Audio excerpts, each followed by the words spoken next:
الحمد للہ رب العالمین والصلاة والسلام علی سید الانبیاء والمرسلین اما بعد فاعوذ باللہ من الشیطان الرجیم بسم اللہ الرحمن الرحیم۔ الحمدللہ پروگرام الفرقان میں سلسلہ بیان عقائد کے اختتام کے بعد اب الحمدللہ اعمال کی اصلاح کے بارے میں کثیر روایات اور بہت سی قرآنی آیات پر کلام ہو رہا ہے، اور مختلف اس کے بارے میں ٹاپکس کا انتخاب ہم نے کیا۔ جیسے کہ ہم بارہا اس کے اہمیت، عمل کی اہمیت کے بارے میں عرض کرتے ہیں کہ اللہ تعالیٰ نے سورہ عصر میں تمام انسانوں کو اولاً خسارے میں مبتلا ہونے کے بارے میں ارشاد فرمایا، لیکن پھر چند لوگوں کا اس نقصان یا خسارے میں مبتلا ہونے والے لوگوں سے استثناء فرما دیا، جیسے کہ ان الانسان لفی خسر، بے شک تمام انسان خسارے میں ہیں، الا الذین آمنوا وعملوا الصالحات، مگر وہ لوگ جو ایمان لائے اور انہوں نے نیک اعمال کیے۔ اور تو اسی پہ ہم نے عرض کیا تھا کہ ایمان لانے سے مراد عقائد کی درستگی ہے، کیونکہ ایمان بھی درست عقیدے کا ہی نام ہے، اور اس کے بعد پھر اعمال کیے یعنی نیک اعمال کیے، تو یقینی سی بات ہے کہ نیک اعمال کرنا ایک تو یہ اللہ تعالیٰ کی اہمیت کی بارگاہ میں اہمیت کا حامل ہے، اور پھر واقعی وہ نیک عمل بھی ہو، اور یہ اسی وقت ہو سکتا ہے کہ جب اعمال کی مکمل طور پہ معرفت اور پھر ان کی ادائیگی کا کامل طریقہ ہمیں معلوم ہو، اور پھر اس کے طریقے کے مطابق یا تقاضائے شریعت کے مطابق ان اعمال کو ادا بھی کیا جائے۔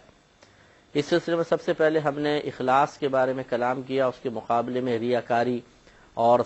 ریا اور سمع کے بارے میں بیان ہوا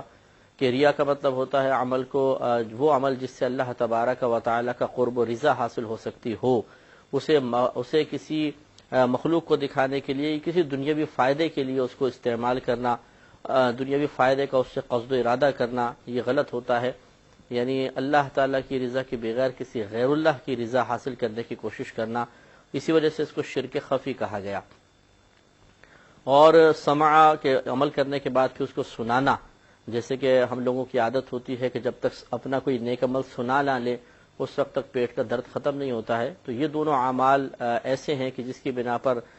ہمارے کثیر نیک اعمال ضائع ہو سکتے ہیں۔ لہذا ہر چیز کی ضد اپنی ضد کے اختتام کی دلیل ہوتی ہے، یا اگر ہم ضد اختیار کر لیں تو اس کی ضد کم از کم نہیں ہوگی، جیسے ریاکاری اور غیر اللہ کے لیے عمل کی ضد اللہ تعالیٰ کی خالص اللہ کے لیے عمل کرنا ہے۔ تو جب ہم اخلاص کے ساتھ عمل کریں گے تو ریاکاری مارز وجود میں نہیں آئے گی، اور جب ریاکاری ہوگی تو یقیناً اس کی ضد یعنی اخلاص کی نفی ہوگی۔ اس لیے صفت اخلاص کو حاصل کرنا، اپنے قلب سے دوسری تمام ایسی خواہشوں کو نکال دینا کہ جن خواہشوں کے تابع ہو کر کیا گیا نیک عمل اللہ تعالیٰ کی بارگاہ میں نہ کبھی مقبول ہو سکتا ہے، بلکہ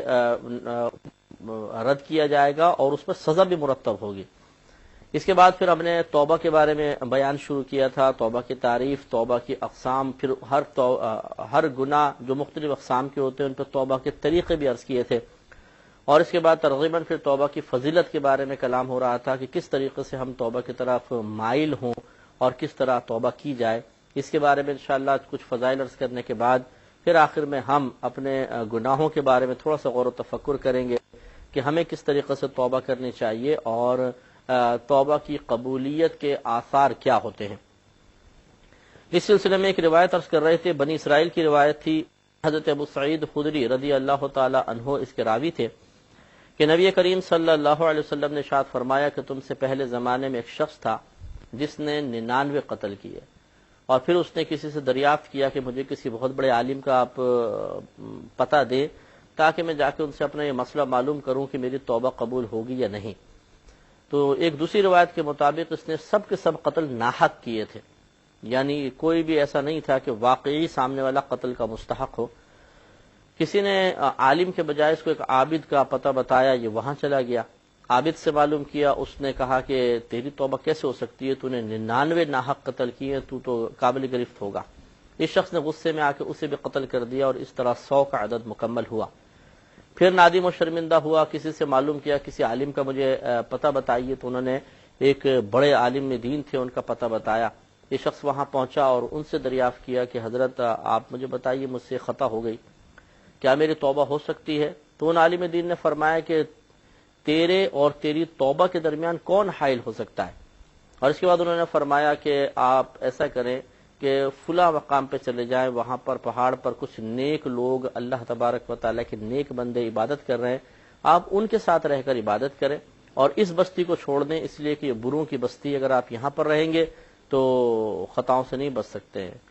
یہ سن کر اس شخص نے ارادہ کیا اور اس ارادے کے ساتھ وہ چلا کہ میں نیک لوگوں کے ساتھ رہوں گا، کہ درمیان میں ملک الموت علیہ الصلاۃ والسلام نے اللہ تبارک و تعالی کے حکم سے اس کی روح کو قبض کر لیا، انتقال ہو گیا۔ اب رحمت کے فرشتے بھی آگئے، عذاب کے فرشتے آگئے اور آپس میں ان کے جھگڑا ہوا۔ عذاب کے فرشتوں کا کہنا یہ تھا کہ چونکہ اس نے کوئی نیک عمل نہیں کیا اس لیے جہنم میں جائے گا اور ہم اس کو لے کے جائیں گے، ہم حقدار ہیں۔ اور جنت کے فرشتوں کا کہنا یہ تھا کہ چونکہ یہ توبہ کے ارادے سے چل پڑا تھا اور نیک لوگوں کی جانب چل پڑا تھا اس لیے ہم اس کو لے کر جائیں گے۔ اسی جھگڑے کے عالم میں اللہ تبارک و تعالی نے ایک اور فرشتے کو انسانی شکل میں فیصلہ کرنے والا بنا کر بھیجا۔ وہ آیا اور اس نے دونوں کی بات سننے کے بعد یہ فیصلہ کیا کہ تم زمین کو ناپو، اگر یہ بروں کی بستی سے قریب ہے تو جہنم کے فرشتے، نیکوں سے قریب ہے تو رحمت کے فرشتے لے کر جائیں گے۔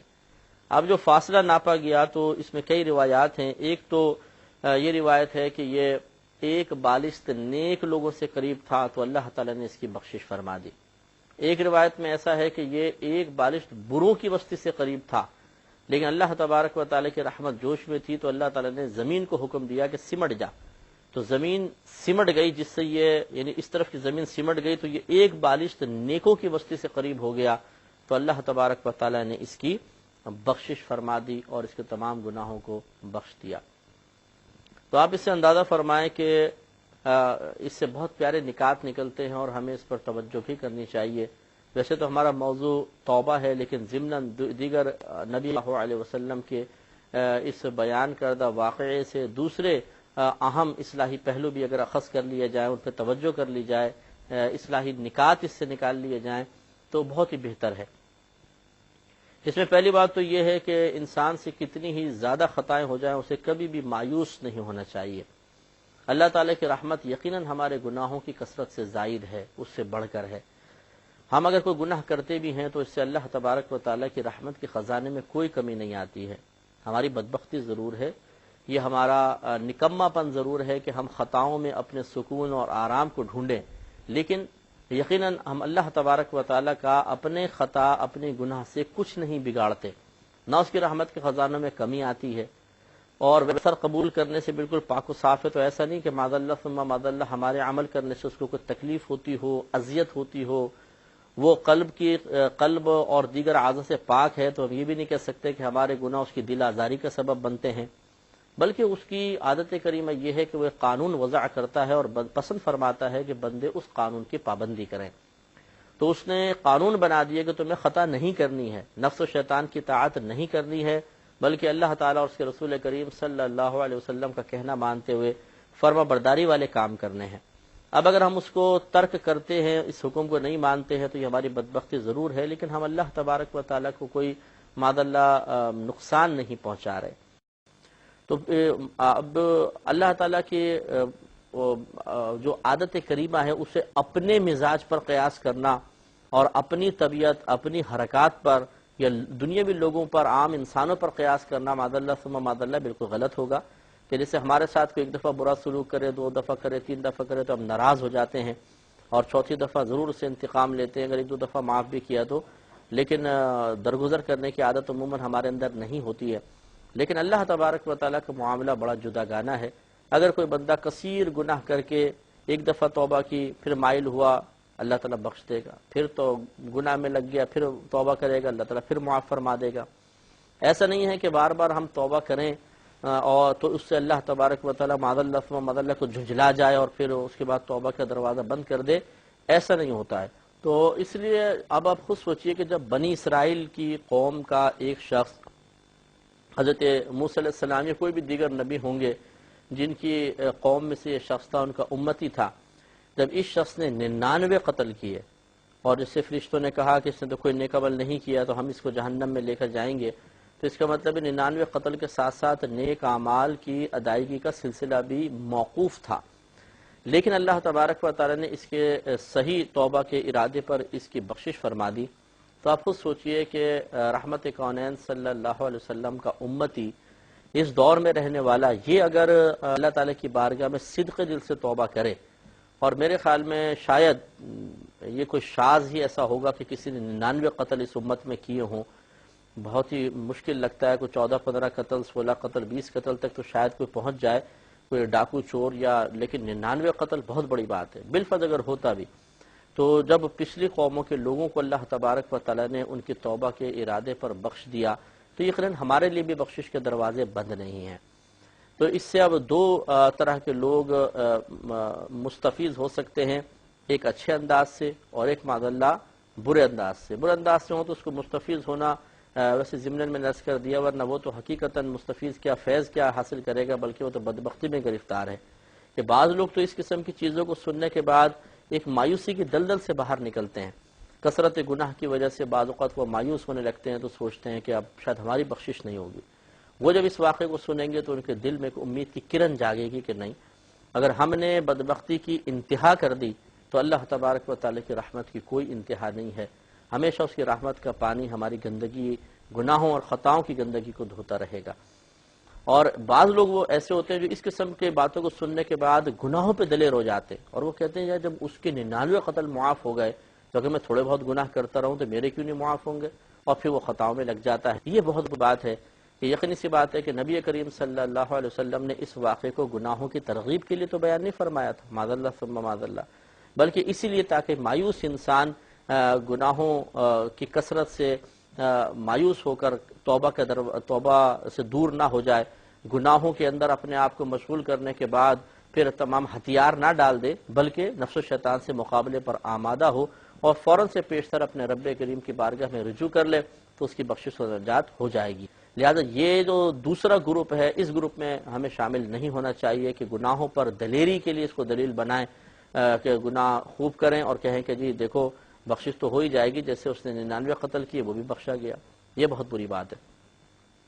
وہ تو دیکھیں آپ غور فرمائیں، وہ توبہ کے ارادے پر بخشا گیا تھا۔ ہو سکتا ہے ہم کثرت گناہ کریں اور ہم یہ سوچیں چلو بعد میں توبہ تو کر ہی لیں گے، جیسے یہ بخشا گیا ہم بھی بخشے جائیں گے، اور پھر اچانک ناگہانی آفت آ جائے، کوئی اچانک موت آ جائے کہ توبہ کی توفیق ہی نہ ملے تو پھر کیا ہوگا؟ یہ تو توبہ کے ساتھ موقوف تھا نا، یہ توبہ کے ساتھ مشروط تھا اس کی نجات، توبہ کے ارادے سے چلا تو نجات ملی، اگر ہمیں نہیں ملا ایسا کوئی موقع تو پھر کیا ہوگا؟ یہ بالکل غلط بات ہے، اس طرح نہیں کرنی چاہیے۔ دوسری بات یہ ہے کہ جب بھی اپنا کوئی آپ شرعی مسئلے کا حل تلاش کرنا چاہیں تو ہمیشہ عالم دین کے پاس جائیں، جو اس فیلڈ کا ماہر ہے اسی سے معلوم کریں۔ ہوتا یہ ہے جیسے اب اس شخص نے غلطی کی یا کسی نے غلطی سے اس کو بھیج دیا کہ ایک عابد سے جا کے مسئلہ معلوم کیا۔ عابد یقینی سی بات ہے کہ عبادت گزار تو تھا لیکن علم اس کو نہیں تھا، جاہل شخص تھا۔ تو جاہل آدمی جب کچھ علمی بات بیان کرنے کی کوشش کرتا ہے، دین پر کلام کرنے کی کوشش کرتا ہے، تو نہ صرف وہ اپنے آپ کو ہلاک کرتا ہے بلکہ سامنے والے کو بھی ہلاک کر دیتا ہے۔ جیسے رحمت کونین صلی اللہ علیہ وسلم نے ارشاد فرمایا کہ آخری زمانے میں علم اٹھا لیا جائے گا، اس طرح نہیں ہوگا کہ کتابیں اٹھا لی جائیں، بلکہ اہل علم پے در پہ مریں گے، ان کا انتقال ہوگا اور ان کی جگہ لینے والا کوئی نہیں ہوگا۔ یہ حدیث کا مفہوم عرض کر رہا ہوں۔ تو پھر لوگ جاہلوں کو اپنا رہنما بنا لیں گے اور ان سے فتویٰ طلب کریں گے، اور یہ جاہل فتویٰ دینے کے بعد خود اپنے آپ کو بھی ہلاک کرے گا اور ان لوگوں کو بھی ہلاک کرے گا۔ تو آج کل بھی ایسے ہی ہمیں کسی شرعی مسئلے کا حل چاہیے ہوتا ہے تو ہم سستی کرتے ہوئے، کاہلی کرتے ہوئے، کوتاہی کرتے ہوئے کسی بڑے عالم دین سے رجوع کرنے کے بجائے پان والے کی دکان پہ پہنچ جاتے ہیں، یار یہ اس کے کوئی مسئلے کا حل کیا ہونا چاہیے، دوستوں سے ڈسکس کرتے ہیں، گھر میں ڈسکس کرتے ہیں، اور پھر اپنی عقل اور سمجھ کے مطابق ایک نتیجے تک پہنچتے ہیں جو بعض اوقات شریعت کے حکم کے بالکل خلاف ہوتا ہے، اور اس پہ عمل کر ڈالتے ہیں اور ہلاک ہوتے ہیں۔ اور بعض اوقات جاہل لوگ مشورہ دے دیتے ہیں، ان کے مشورے پہ عمل کرنے کی وجہ سے مشورہ حاصل کرنے والا، عمل کرنے والا خود بھی ہلاک ہوتا ہے، اور یہ جاہل غلط مشورہ دینے کے بعد یہ بھی ہلاک ہو جاتا ہے۔ جیسے کتنے لوگ ایسے ہمیں ملے کہ جنہوں نے ازواج کو 3 طلاقیں دے لیں، اور پھر جب کسی جاہل سے مسئلہ معلوم کیا تو اس نے کہا کہ آپ ایسا کریں 60 مسکینوں کو کھانا کھلا دیں تو یہ کفارہ ہو جائے گا اور پھر آپ ساتھ رہیں۔ حالانکہ قرآن یا حدیث میں کسی بھی مقام پر طلاق کا کفارہ نہیں ہے، کوئی کفارہ درج نہیں ہے۔ اگر 3 طلاقیں دے دیں تو اس کے بعد زوجہ نکاح سے نکل گئی، حرمت مغلظہ ثابت ہو گئی۔ اب اگر پہلے شوہر کے پاس آنا چاہیں تو وہی حلالہ کا طریقہ ہوتا ہے کہ پہلے یہ اپنی پہلے شوہر کی عدت گزاریں، پھر اپنی مرضی سے کسی شخص سے نکاح کریں، اور وہ غیر مشروط نکاح ہونا چاہیے، تعلق زوج ان میں قائم ہو، پھر شوہر ثانی اپنی مرضی سے طلاق دے، پھر یہ بہن اس کی عدت گزاریں، تب کہیں جا کے پہلے شوہر کے قابل ہو سکتی ہیں۔ کھانا کھلا کر نماز کے طلاق کے کفارے کا کہیں تصور نہیں دیا گیا۔ اب اس جاہل آدمی نے یہ مشورہ دینے کے بعد ان کو ایک گناہ کے اوپر دلیر کیا، ایک غلط مشورہ لینا یہ گناہ، غلط بات پر عمل کرنا گناہ، اور جتنا پھر یہ ساتھ رہ کر گناہ کرتے رہیں گے کیونکہ تو مثل اجنبی کے ہو گئے، وہ گناہ اور سب کا وبال اس جاہل آدمی پر ہے۔ نبی کریم صلی اللہ علیہ وسلم نے ارشاد فرمایا جو فتویٰ دینے میں جری ہوگا، یعنی جرأت مند ہوگا، وہ جہنم میں جانے پر جری ہوگا۔ تو جہالت کے ساتھ فتویٰ دینا یہ ہلاکت ہے۔ تو اسی طرح اس قاتل، یہ جو مقتول تھا، 100واں مقتول عابد شخص تھا، اس نے جا کے معلوم کیا کہ جی میری توبہ ہو سکتی ہے، وہ جہالت میں مبتلا ہو کے بولا تیری توبہ کہاں ہو سکتی ہے، 99 تو نے قتل کیے ہیں، اتنے زیادہ قتل کر کے کیسے تیری توبہ ہوگی؟ اس نے کہا آ جاؤ بھائی آپ بھی لائن میں لگ جائیے، اور 100 پورے کر لیے۔ تو اب اندازہ کریں کہ اس جاہل آدمی نے اپنے آپ کو بھی ہلاکت میں ڈالا، اور خود اس کو شخص کو ہلاکت میں ڈال دیا کہ 100واں قتل اس نے کیا، ایک اور وبال قتل کا، اس کی جہالت کی وجہ سے۔ لیکن جب وہ عالم دین کے پاس پہنچا، انہوں نے کتنا نفیس مشورہ دیا، کتنا خوبصورت مشورہ دیا، اور ان کے اس مشورے کی برکت سے اس شخص کی نجات ہو گئی۔ تو اس لیے جب بھی آپ اس سے حدیث سے ہمیں معلوم ہوا کہ کسی سے بھی مسئلہ معلوم کرنا چاہیں، پہلے اس کی علمی حیثیت کا تعین کر لیں۔ بلکہ ہم تو آپ کو یہ مشورہ دیں گے کہ اگر آپ کسی دنیاوی چیز کا مشورہ کرنا چاہیں، وہ بھی اچھی رائے رکھنے والے سے کریں۔ اس پر انشاءاللہ ہم کلام کریں گے اپنے اگلے پروگرام میں۔ وآخر دعوانا ان الحمدللہ رب العالمین۔